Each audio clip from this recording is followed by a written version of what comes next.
welcome to the European Resilience Initiative Center video podcast. Today our guest is Aaron Burnett. He is a security expert and a journalist, a Canadian living in Berlin.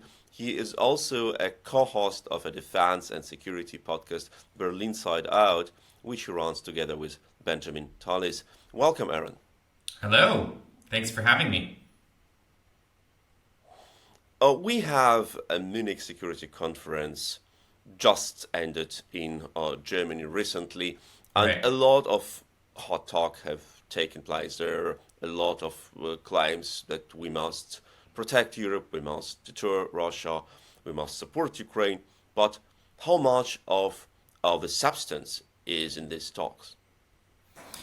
For Munich Security Conference, it really feels like there are two conferences that are happening at the same time. One is what you hear in the main hall in the Bayerische Hof Hotel, where all of the big speeches get made. Obviously, U.S. Vice President Kamala Harris was there, Ukrainian President Zelensky, German Chancellor Olaf Scholz. And then there is what happens in the back rooms. So you have these agenda-setting foreign policy speeches, these big that are set on the big stage, and then you have what people say is where the real work gets done, which is the in the back rooms and the meetings that happen there and the discussions that occur there. And the mood in Munich this year, having just got back from there myself, was on one side weirdly depressing, and on the other side somehow hopeful at the same time. And what I mean by this is there was just a lot of evidence that just suggests that there are certain key players, particularly in Germany, particularly in the German Chancellery, who just don't get it, who just still don't understand how dangerous the moment we're in is. We did see I think, sort of realization at the Munich Security Conference on the part of Germany that Germany needs to spend more on its own defense. And I think that we also saw a little bit of self-congratulation on the part of Germany, because Germany is in fact projected to hit the 2% of GDP on defense coming up, so the NATO goal, and in some ways you could sort of argue that it's been forced into it, especially given Trump's comments just before the Munich Security Conference, where he basically said that American allies that weren't paying enough for their own defense, he would let the Russians do what they wanted with them. And of course, historically, Germany has not been hitting that 2% target. The last time it did so was something like 1990, so it's been a long time since it spent that much money for defense. What I don't think we really saw from the German side in Munich was a realization that if Ukraine doesn't win this war, that Germany's just going to have to spend more than that, that 2% is not going to be enough. The longer we wait to stop Putin, the more expensive our own defense is going to get. That is absolutely going to be the case if Kyiv falls. That it's absolutely in our interest to make sure that Ukraine wins. That is not, as evidence from Munich would suggest, an opinion that is understood yet by the Chancellery. The Chancellor could have used Munich to announced that he was delivering Taurus missiles, long-range cruise missiles that would allow the Ukrainians to hit targets that they can't hit yet. They have a longer range. Those missiles are something that Ukraine has asked for, something that Germany is able to deliver, and that the Chancellor still won't deliver. So, there's really a lot of evidence that Germany in particular, but also other countries, just aren't doing everything they can do yet. And that's really where we need to get to, that people are doing everything they can do. We did see a couple of reasons for optimism, though. I mean, the Danish Prime Minister, Mette Frederiksen, spoke on Sunday, said that she explained her country's decision to send all all of its artillery to Ukraine, and then castigated her allies for saying, look, you still have ammunition kicking around. Why don't you send it? Why is it still in European countries when it needs to be in Ukraine? We saw the Czechs say that they had found a way to get more ammunition to Ukraine quickly. This is really important at a time when the Russians are out firing the Ukrainians by a ratio of 5-1 right now. So Ukraine really needs this ammo. What was telling, though, is, he basically said, we found this. We need somebody to help pay for it.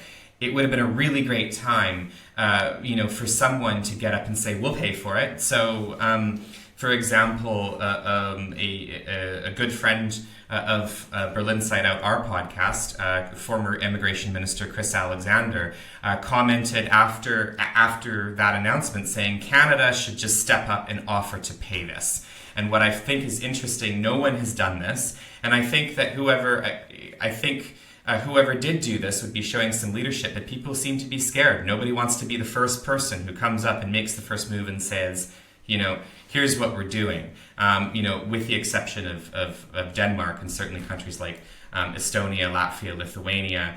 So there were some highlights where we did actually see some of these countries speak up and say we need to be doing more, we need to be doing everything we can. But there's still a lot of resistance at the moment, especially from big countries like Germany. One thing that maybe it is interesting to note is that one member of the German parliament we talked to say that actually he had a better security conference this year than last year. And the reason was because last year people were very complacent and they just seemed to think, oh yeah, everything will be fine, we're totally going to win this. And this year people really are scared. There's more acceptance of the fact that if we don't do more, that defeat in Ukraine is a possibility, and he says that more people are taking notice of this, and that gives him some encouragement. So that's an interesting way of putting it, to kind of try and put that depression in perspective. That is a lot of topics you have already mentioned in your answer. What is the price, also the economic price of this war? Why is Germany so reluctant? What is the role of the other members of the NATO alliance like Canada? And we will address all this topic in our interview later, but right now don't forget to like, to share, to subscribe to this channel. If you have your ideas, just share them under this video as your comment. And we're talking to Aaron Burnett, who is a security expert and a journalist, a Canadian living in Berlin, and he is a co-author and co-host of a defense and security podcast, Berlin Side Out, which he runs together with Benjamin Tallis. Aaron, you have mentioned already this reluctancy of the German political elites and the German parliament. We have seen a month ago a voting was proposed by the opposition Christian Democratic Union to deliver Taurus immediately to Ukraine. It was not a legally binding voting, it was just a call for the Chancellor, and every German party from the ruling coalition voted, every deputy voted against of that proposal. Now we know that 1 month after, the ruling coalition parties offered another voting, calling for long-range missiles, not even naming the Taurus missiles, but this is still not legally binding. The chancellorship or the government can do whatever they want with the results of this voting. Why is Germany so reluctant? Oh, well, there's a number of different reasons for that. I mean, to answer this question, we have to try and explain Chancellor Olaf Scholz's thinking, as well as that of his big decision makers and staffers, Wolfgang Schmidt and Jens Plüttner. And this is a hard task because, I mean, their thinking, in my view, just defies all rational logic, all rational strategic logic. So, this is a question that they also need to answer, and every time they're asked this, they say, that's a very strange question. It's not a strange question. Why aren't you doing everything you can do to help Ukraine? This really would actually be a game changer to really allow the Ukrainians to hit the supply lines that they need to be able to hit, that they can't hit yet. The storm shadows that the UK and France have delivered don't have that range. There's a few reasons why we think the Chancellor might be dragging his feet on this. Number one is because they are scared of escalation. Whether if they deliver Taurus, whether Russia would escalate and potentially that would have consequences for Germany and German security. I personally think this is a strange argument simply because the NATO alliance is still a nuclear alliance. I don't think that Germany would necessarily even be the first Putin's first target in an escalation scenario. Article 5 is, at the very least, while Joe Biden is still in office, and we'll see what, of course, happens during the election in November, still solid. So I'm not sure why this thinking is entering the Chancellery. The other reason is because there's this possibility, we think, that Olaf Scholz is trying to secure Germany a better place at the negotiating table when for a negotiated settlement between Russia and Ukraine to end this war. That also strikes me as being very strange, but we did hear the chair of the Munich Security Conference, who does have ties to the Chancellery as well, and is was a top advisor to Angela Merkel for many years. And we know that this kind of thinking is shared by other top thinkers in Germany, that there is that belief that this war will end with some sort of Minsk-style settlement, which of course would be problematic because of the types of territorial concessions that Germany seems to think the Ukrainians would accept. So, but the other reason why I find this to be very strange is that the outcome of any negotiated settlement obviously depends on the outcome of the actual war, and not delivering Ukraine everything that it's asked for, everything that it can use, everything that we can give it, is not going to help try for a negotiated settlement, if one does happen, that is as favorable to Ukraine as possible. And the other, this is a chancellor that does not believe in Ukrainian victory, that has not said that Ukraine should win, has said that it shouldn't lose, has warned about the consequences of a Russian loss, but I don't think that I think that his preferred outcome is some sort of stalemate. I really can't explain why, because I think that a stalemate would be very dangerous for European security. It would embolden Putin further, but this is just not something that the Chancellery seems to get. They seem to believe that business as usual is how to go about this. And the third reason I think that Olaf Scholz has not moved on Taurus is because the US has not moved on supplying long-range missiles either. And because Olaf Scholz is so scared of escalation with Russia, he is looking for, this is when he says kind of Alleingang, a no going it alone around the Leopard tanks. We saw the exact same thing. He wouldn't move on sending German Leopard tanks until the US had moved on sending Abrams tanks. And I think we're seeing the same thing here. Until the US sends long-range cruise missiles of its own, we're not going to see the Germans do it. And I think that part of that is because I don't know that that Olaf Scholz has a tremendous amount of trust in countries other than the U.S. Standing by Article 5 of NATO. The U.S. or the U.K. and France, I should say, they also have nuclear weapons. They also are strong defense powers that are in NATO and would be bound by Article 5 as well, but this doesn't seem to enter into Olaf Scholz's thinking.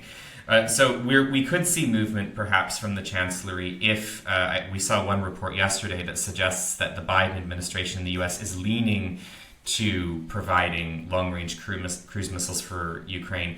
I'm not sure why they're still leaning. I mean, time is of the essence here, and we've been waiting a long time. But if they did go ahead with that, I think that Olaf Scholz would really be out of a lot of excuses at that point. So I think that's a big variable, and possibly, I think, more influential than whether Parliament decides to issue a motion really putting pressure on Olaf Scholz to deliver these. But we do see that when it came to Leopard tanks, that parliamentary pressure really did work, and it really helped to turn public opinion, and it really, forced Scholz's hand a bit in terms of moving. We could see the same thing with Taurus. It's worth a shot, I think. Indeed, we have observed how Chancellor Scholz was practically dragged by his allies, by partners, by his own coalition partners, the Greens, the Liberals, and the opposition, the Christian Democrats, into this delivery of Leopard 2 tanks. Now this tactic seems not to work anymore, maybe because pressure is not strong enough, maybe because the ruling coalition parties have sided more to Chancellor than to the opposition. But indeed, the Chancellor needs to be pushed to do right things by the public opinion, by the NATO partners, by the political leaders, and he cannot find enough bravery and enough decisiveness to do what is needed to do for the Ukrainian victory. But you have already mentioned the price of this war, which still goes on, and it is priced not only in the human lives or in losses, but also pretty material price of economic problem or costs for social support for refugees, etc. There are talks since many months how Russia must compensate the very economic costs of its war of aggression. Right. And we know that during the Munich Security Conference and before, there have been a lot of talks how to confiscate Russian assets, how to send them to Ukraine. Have there been achieved any progress during the MSC? We certainly see certain leaders being far more vocal and explicit about whether Russian assets should be confiscated. So these are, of course, assets that were frozen at the beginning of the war, some 300 billion in central bank assets. So assets that are owned by the Russian state in Western countries. And we've heard from Ukrainian representatives that they're really pushing for these assets to be seized and used to fund either Ukrainian victory through providing it with more funds for its defense, or Ukrainian reconstruction after the war ends, or potentially both. We have seen the Estonians in particular, both Kaja Kallas, the Prime Minister, and Foreign Minister Margus Zahna, who we spoke to as well at an event that we hosted. They came into Munich saying that this was a stated priority of theirs, that this was one of the big priorities that they wanted to address at the Munich Security Conference. They were very vocal during the conference in media interviews that they gave. You can read some excellent an interview with Kaja Kallas today in the Financial Times, I believe, about precisely this topic. We're seeing more chatter now come out of MSC about this. This was certainly a topic that also came up in backrooms in Munich. And we actually did hear from some ambassadors, some members of even German parliament, that they seem to be coming around more to this idea of seizing these assets and using them to help fund either Ukrainian victory or reconstruction. I think that there's still a lot of people who are nervous about voicing this support in public. Although yesterday, right after getting back from the Munich Security Conference and on the fringes of Café Kiev, which is a great event hosted in Berlin every year around this time, Sebastian Schäfer, who is the speaker for the Greens on the Budget Committee in the Bundestag, came out and publicly said that he thinks that we need to make Russia pay. And so he's the latest voice who's sort of added his name to saying that this needs to be done. And that's something that's interesting to see in Germany, because this is a country that is still very reluctant to take this particular step.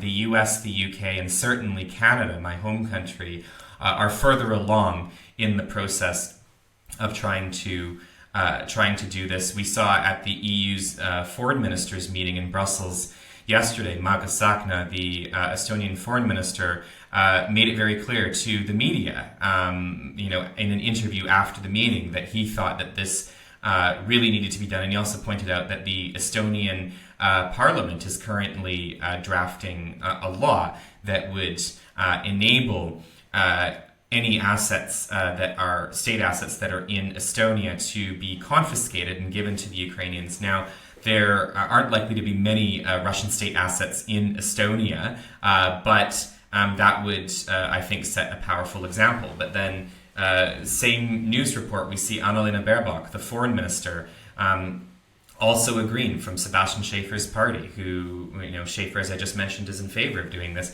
say that Germany was reluctant to break international law, that seizing these assets would break international law, and that we needed to be anchored in international law and and uphold it. That to me is crazy. Another discussion that we've also had, and we heard from a ministry official in Germany just before the Munich Security Conference, and we won't say who, but we heard, if we do this in Germany, doesn't that make us as bad as the Russians in terms of breaking international law? I mean, it was a gobsmacking comment to hear, because I'm sorry, but seizing assets is just not the same as invading a country in some imperialist drive to expand your borders by force and perpetrate mass killing of people and deportations and kidnapping children and all this kind of stuff. These things are not equivalent. So we still see evidence that some people in Germany are treating this as some kind of abstract debate about law versus law, when, this has very real, on the ground consequences. But we are seeing some movement, even within Germany, on this discussion. We see more backbench parliamentarians, more, coming out in favor of the idea, but we're still seeing the government be reluctant to take it on. That is a sort of a pretty German and pretty weird debate. Like, unfortunately, yes. Breaking the law, can law be broken during the war? From that perspective, no weapons can be sent to Ukraine, and there was that one of the arguments before the first lethal weapons came to Ukraine. How can Germany deliver weapons which will kill Russian soldiers? Like, it's unthinkable. Or with the heights of the Russian sovereign territory, how can Russian launch pads from where Russia hits civilian districts in Kharkiv, in Sumy, in Zaporizhia or Kherson, how can these launch pads can be hit when they are on the sovereign Russian territory? How can the Kerch bridge be hit? It's a Russian construction. It's illegal to destroy a bridge. Of course, many things during the war are illegal from the normal point of view. You may not just walk around killing people, but this is the war which Russia started actively, and where we have the obligation of collective defense, and we must stay on side of Ukraine. And talking about property rights is maybe the last thing which should bother us. Otherwise, we should ask the question, is it legally to destroy a tank which belongs to a Russian Ministry of Defense and costs a lot of money? Should we compensate maybe Russia for the destruction of Russian military property on the territory of Ukraine? Or should we just issue a court order for them to retreat, and they will respect our court decision? But coming to other countries of NATO, not only Germany, what do other countries do? Have you mentioned some development, for example, in the position of your country, Canada? Yeah, well, so Canada has already legislation in place since 2022 already for the confiscation of private assets, so oligarch assets that are in Canada, to be able to seize those and use those. What we are now seeing in Canada, or what we hear in terms of chatter, is that the Finance Ministry is currently getting advice on confiscating frozen state assets, which is a different legal case that has to be made, because under normal application of international law, states have a certain amount of state immunity. Now, there's ways around that. If you, for example, designate a state as an official state sponsor of terrorism, they lose their state immunity. So that's one case in where that happens. Going after Russian state assets is definitely a little bit harder legally than private assets, but there is a way to do it, according to advice that Canadian Cabinet seems to be getting, and also according to some expert advice that we've been hearing in Germany as well from a lawyer named Patrick Heinemann, who's been doing a lot of work on this. First of all, Patrick Heinemann has confirmed that he does not believe that the German constitution, the Grundgesetz, applies to Russia. That's similar to the legal advice that we hear in Canada, which is that the Charter of Rights and Freedoms, our constitutional document, does not, it doesn't apply to Russia. Russia does not get any protections under these constitutions. So from that perspective, it's okay to go after these assets. So domestically, there is not this kind of legal impediment. So we're looking at a case of what international law applies. And the advice that we're hearing is that the principle of, and forgive my pronunciation of this, my Latin is not that great, but erga omnes, it could apply here. And that's basically just a fancy way of saying that Russia has an obligation to uphold international law, in this case, not aggressively invade its neighbors and perpetrate mass killings, etc., against the UN Charter. And furthermore, that this is a legal obligation that Russia has to everyone, to the whole world, not just Ukraine, and that would mean that any state can, not just Ukraine, can employ countermeasures and argue for the basis of what's called multilateral asset transfer based on countermeasures taken under this erga omnes obligation. So this really seems to be something that Canadian Cabinet and the Finance Ministry is pushing hard and is buying into. And is using as the basis for their next moves. That also certainly seems to be coming up in the discussion of the Estonian draft law that they want to put through Parliament. So that we're well within our international legal rights to actually confiscate these assets and give them to Ukraine.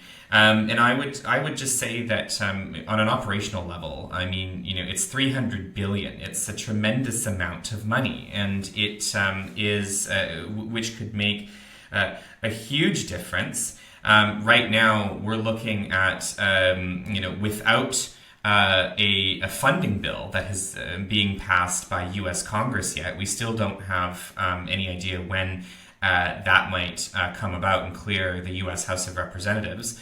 The Europeans are not prepared to take over that gap. I think it's something like 177 billion euros has been promised by the Europeans. Only about 77 billion of that, or something like that, or about half of that, if I'm not mistaken, has been allocated. So point is, whatever that number is, about half of it has been allocated. So that is way less than the 300 billion that we potentially have on the table here. So we have to think about what kind of difference that can make operationally. as well. A lot of that money is in Europe, though. So and France and Germany in particular, Belgium, some other countries are really dragging their feet on this, even though the UK, Canada, and the US are in favor of this. A few more things I'd say. There's an operational imperative. There's legal justification. This is also a question of justice for the Ukrainians. I mean, it's absolutely right that the aggressor pays for the damage that it has done. Do you really think that even if this war ends, and even if it ends in some kind of negotiation, that the Russians are really going to come to the table and be like, yeah, sure, we'll pay all of the reparations we definitely owe you for, trying to destroy your country? No, they're not going to do that. So this is a chance to actually, make them pay as they should, and make sure that the Ukrainians get some of this money that they are frankly due. And the last thing that I'd say about this is, we're entering into a lot of elections in 2024, and 2025 we'll see a few more. I mean, there's obviously the US one, but there's other ones as well. We've got European Parliament elections coming up. Next year we're going to have German elections. We will probably be seeing a British election, a Canadian election sometime fairly soon, this year or next. And I think that in all of these elections, the whole concept of, rising prices, inflation, energy, the cost of rent, certainly in my own country, all of these things are going to come up. And there are going to be some questions about, how much support, we should give to Ukraine. I think so far, Western publics, including in my two countries, Germany and Canada, have, said, yes, we should set aside money for this. We should do our bit. I think most of the population agrees with that, and I hope that that continues. And we need to continue making the case to our taxpayers about why we need to spend this money to help Ukraine win, why it's good for our own security. But let's have some respect for them as well, quite frankly. Let's not, it's not a great look to our taxpayers if we have to keep making the case for them to spend more money and we leave Russian assets on the table. I mean, the Russian state assets of an aggressor country are more important than your tax dollars. I don't think that's a good message to be sending, quite frankly.